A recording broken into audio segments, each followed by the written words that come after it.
मेरी बीवी बोली कि मुझे भी ट्रेन में बहुत ठंड लग रही थी, तो मैं उन दोनों काले मजदूरों के बीच में बैठी उनसे बातें करने लगी। उसके बाद में अंधेरा होते ही उन दोनों ने मिलकर मुझे, हेलो दोस्तों, मेरा नाम विजय है। मैं जयपुर के एक गांव का रहने वाला हूं और मेरी उम्र 30 साल है। यह कहानी मेरी संस्कारी पत्नी की है। मेरी पत्नी का नाम सीमा है। उसकी उम्र 28 साल है। वह दिखने में काफी खूबसूरत है। यह हमारी एक सच्ची घटना है जो हम पति पत्नी के साथ बीती है। इस घटना के बाद हम दोनों बहुत खुश हैं और खुशहाल जिंदगी जी रहे हैं। हमारी नई नई शादी हुई है। हमारी शादी को अभी तक 6 महीना ही हुआ है। हुआ यूं कि हम पति पत्नी एक दिन ट्रेन से लंबे सफर के लिए जा रहे थे। हम दोनों ट्रेन में चढ़ गए। हम शाम को करीब 6 बजे ट्रेन में चढ़े थे। हमको ट्रेन में पूरी रात निकालनी थी।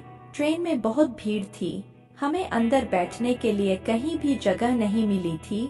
हम दोनों थोड़ी देर खड़े रहे, फिर हम स्लीपर में पहुंच गए। उस दिन मेरी पत्नी ने ब्लैक कलर की साड़ी पहनी थी, जिसमें वह काफी खूबसूरत लग रही थी। ट्रेन में सब लोगों की नजर सीमा पर ही थी। तब ठंड का मौसम चल रहा था। थोड़ी देर बाद हमें ट्रेन में बैठने के लिए जरा सी जगह मिली। उसमें एक ही जन आ सकता था। मैंने अपनी पत्नी से कहा कि तुम उस सीट पर चली जाओ, लेकिन मेरी पत्नी बोली, नहीं नहीं, तुम बहुत थके हो, तुम उस पर बैठ जाओ। उसके सामने 2 काले से रंग के बिहारी मजदूर बैठे थे। उनकी उम्र लगभग 26-28 साल की होगी।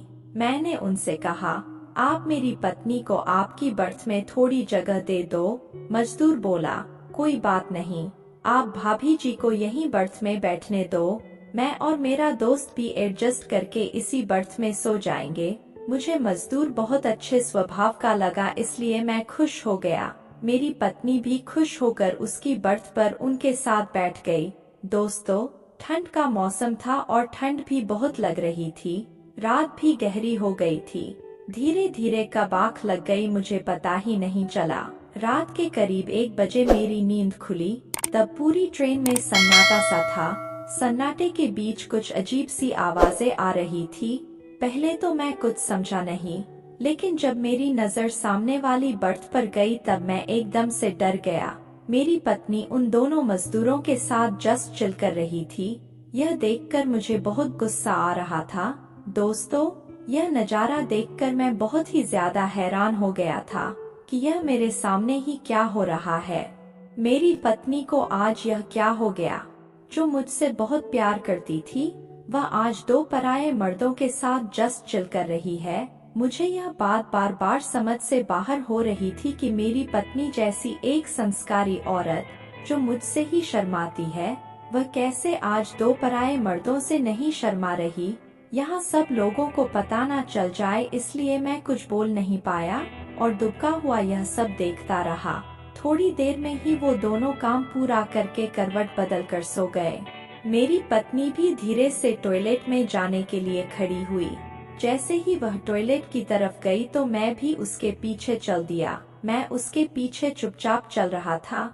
उसको यह पता नहीं था कि मैं उसके पीछे आ रहा हूँ। जैसे ही उसने टॉयलेट का दरवाजा खोला, मैं भी टॉयलेट में घुस गया। मैंने झट से अंदर से टॉयलेट के दरवाजे को बंद कर दिया। मुझे देखकर मेरी पत्नी डर गई। मैंने अपनी बीवी को पकड़ लिया। वह बहुत घबरा गई और उसकी आंखों में आंसू आने लगे थे। उसके बाल और कपड़े अस्त व्यस्त हो रहे थे। मुझे देखकर मेरी पत्नी को अंदाजा तो हो गया था कि मुझको सब पता चल गया है। मेरी पत्नी मुझसे चिपक कर रोने लगी और बोली, प्लीज मुझे माफ कर दो, मेरे से बहुत बड़ी गलती हो गई। मैं जाने अनजाने में क्या कर बैठी, मुझे कुछ पता नहीं चला। और फिर रोने लगी। अब मुझे उस पर दया आने लगी। मैंने उससे कहा, प्लीज चुप हो जाओ और जो भी हुआ वह मुझे सच सच बता दो, मैं तुमसे कुछ नहीं कहूँगा। वह सुबक रही थी। फिर उसने मुझे सब कुछ बता दिया। मैंने उसे माफ कर दिया। फिर हम दोनों बाहर निकल आए। बाहर जाकर देखा तो दोनों मजदूर गायब थे। शायद वे दोनों डर के मारे ट्रेन में से कहीं उतर गए होंगे, क्योंकि एक स्टेशन पर ट्रेन रुकी थी। रात को हम दोनों ही उनकी बर्थ पर सो गए। मैंने अपनी पत्नी से पूछा, सच सच बता, यह सब कैसे हुआ?